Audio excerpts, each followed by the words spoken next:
Trump says some pretty awful things about women. Listen to this new ad. Bimbo, dog.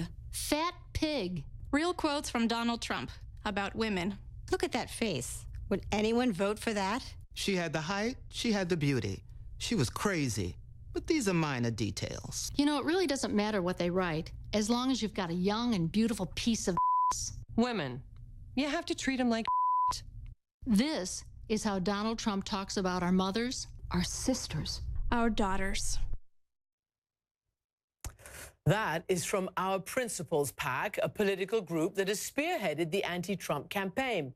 Today, Americans are voting in the latest set of primaries, including major ones in Ohio and Florida, that could seal the deal for Trump's nomination.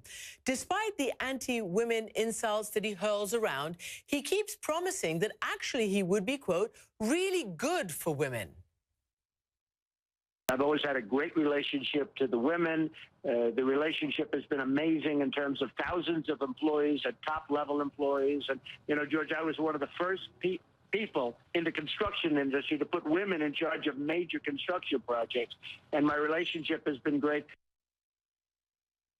Now, one of those major women is Barbara Ress, the engineer who was construction chief at the landmark Trump Tower on New York's Fifth Avenue. She's the author of All Alone on the 68th Floor, How One Woman Changed the Face of Construction. And she joins me now from New York. Barbara Ress, welcome to the program. Thank you. So let me ask you, because I don't know what, first of all, comes to your mind when you hear all of these horrible things he says about women, and then repeatedly refers to you as proof that actually he's very pro-women. Well, I think that he used to be pro-women. I think that he's changed a lot over the years. I mean, even in the time that I worked for him, I saw changes in him. He used to have very strong women who we listened to and gave a lot of authority to, but I doubt if that's the case now. And at the same time, he never used to speak about women like he does now. I think Ivana might have been a stabilizing force to him, and myself and some of the other women that worked for him. So, Ivana, of course, you mean his first wife. You have said in your book and elsewhere that he said to you when around 31, I think you were 31 when you became the first woman to run a major construction project in New York. He said to you, men are better than women, but a good woman is better than 10 men. Yes. 10 good men. 10 good men, I like that. What sort of a relationship did you have? You were very young. I mean, you were in charge of this, you know, amazing New York construction in the heart of the, you know, real killer capital of the world in a business sense. We had a good relationship. We used to go the distance in fights because we disagreed about things, but he let me tell him what I thought. And like I said, we used to go round and round, but we had a strong relationship. I mean, ultimately, he was the boss and I listened to him, but he took my advice on a lot of things. What happened then? Because, well, first let me ask you about some of the things you've said about him even during that time. You have said he had a real temper. The anger is real. He wasn't faking it. Tell me about that temper. When did it show itself, and do you see it on the campaign trail now? Yes, I see it right now on the campaign trail. It brings me back, to be honest with you, and not in a pleasant way. He was always very difficult and very tough when he was angry. He got very angry. His face would get red and his lips would get white, and he would yell and scream, and he got quite angry at us. And I was the recipient of that, not too often, but on occasion. But when you were the recipient, did you fight back? Because you say, you know, he got away with it because nobody challenged him.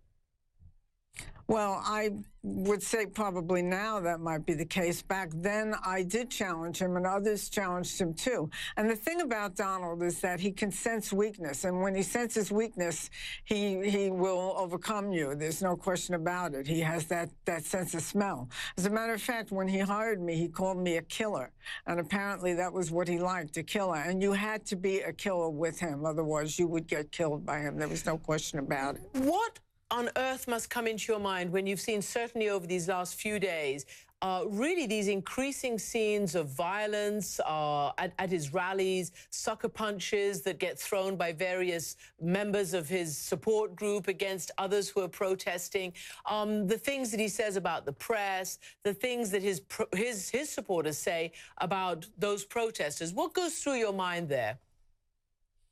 Well, I think that a lot of his protesters believe in him and believe in what he promises, which I think are unrealistic and a lot of disingenuous things that he's saying. But other protesters follow him because of the things he does, specifically his xenophobia and what looks like racism and his dislike for the press and his overall anger. Trump is a very angry man, angrier now than I've ever seen him, and that comes across. And his followers are angry, and they are lawless, and they are egged on by him, and they do things that they think they can get away with, and so far have been getting away with. And I think you said that, you know, his supporters feel that he's giving them kind of a permission to I don't know, espouse some of these things that really one wouldn't say in polite company. Yes, absolutely. I think that that's the thing about Trump. He comes out and says things that everybody might have felt in some degree or another, but were ashamed of feeling that way, and he gives them legitimacy. Oh, it's okay to feel this way. It's okay to think all the Mexicans are taking all our jobs, and they're all really rapists and drug dealers, because Trump says it, so it must be right. Tell me about the money, because one of the big controversies is this struggle over how much is he really worth. He says 10 billion, others say half of that. You say you knew him when he wasn't rich, he was nearly broke. Give me a sense of all of that. When he was nearly broke, he had been overextended. He bought the Plaza, he bought the Trump Shuttle, he had the casinos, and he was doing a couple of buildings, and he had the West Side Yards, which was heavily mortgaged, and he got ahead of himself, so that in fact he was worth significantly less than the amount of money he owed, like somebody underwater in a mortgage. With you and I, the bank would just take the house. With him, what the banks decided to do was let him keep some of the properties and manage all of the properties and see if they could become more worthwhile over time, which they did.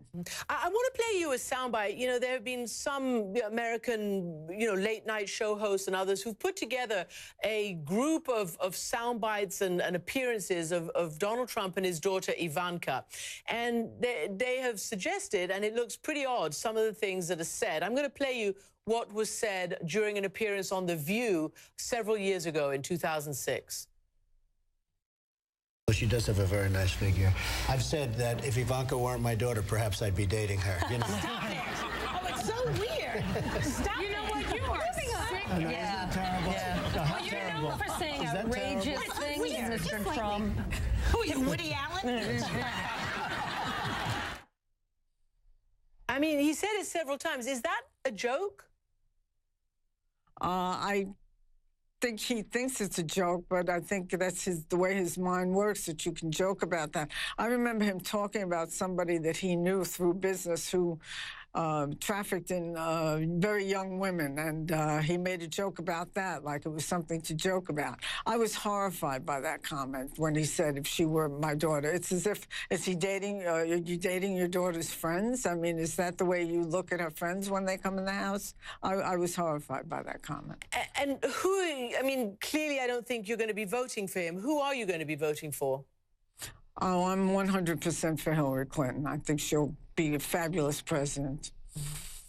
Barbara Ress, thank you very much indeed. Author of Alone on the 68th Floor, the history of the first woman in the construction business to the extent that you have been. Thank you very much, Barbara Ress.